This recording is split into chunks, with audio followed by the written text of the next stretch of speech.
Salam Planters. Perkenalkan, nama saya Frans Saragi. Saya adalah peserta pelatihan PLDP 3 bagian tanaman angkatan ke-31.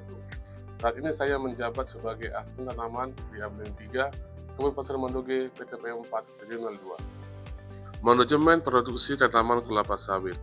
Manajemen produksi tanaman kelapa sawit mencakup serangkaian kegiatan untuk mengelola seluruh proses budidaya, mulai dari perencanaan, pengorganisasian, pelaksanaan, hingga pengawasan dengan tujuan mencapai hasil produksi yang optimal dan menguntungkan. Adapun faktor penting dalam manajemen produksi kelapa sawit adalah pemilihan bibit unggul, desain kebun, perencanaan anggaran, pengorganisasian pembagian tugas, pengadaan sarana produksi, persiapan lahan, penanaman, pemeliharaan, pemanenan, pengawasan, dan pengendalian hama dan penyakit. Manajemen air, jalan, dan jembatan.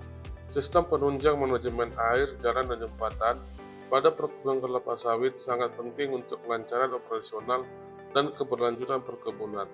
Sistem ini mencakup perencanaan, konstruksi, pemeliharaan, dan pengawasan infrastruktur tersebut. Tujuannya adalah untuk memastikan ketersediaan aksesibilitas yang baik, drainase yang efektif, dan struktur yang kokoh untuk mendukung kegiatan budidaya dan panen kelapa sawit. Bisnis perkebunan kelapa sawit berkembang karena adanya kebutuhan dan permintaan dari konsumen. Melalui penggunaan benih unggul, pemupukan yang tepat, pengendalian hama dan penyakit, serta penerapan teknologi modern, menjadikan pola pertanian yang subsisten, baik pertanian secara tradisional maupun secara modern.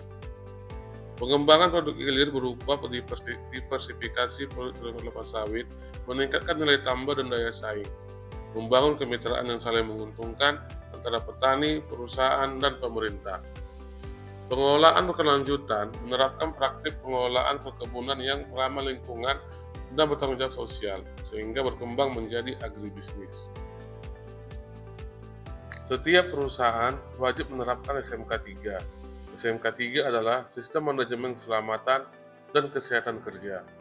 Tujuan penerapan SMK 3 di perkebunan kelapa sawit yaitu untuk mencegah kecelakaan kerja dan penyakit akibat kerja, menciptakan lingkungan kerja yang aman dan sehat, meningkatkan produktivitas, dan meningkatkan citra perusahaan. Selain SMK 3, ada juga yang dinamakan Sistem Manajemen Mutu, yaitu penerapan serangkaian prosedur dan praktik yang terstruktur untuk memastikan kualitas produk dan proses yang konsisten mulai dari pembibitan hingga pengolahan. Sistem ini bertujuan untuk meningkatkan efisiensi, produktivitas, dan daya saing perkebunan kelapa sawit melalui pengendalian mutu yang komprehensif.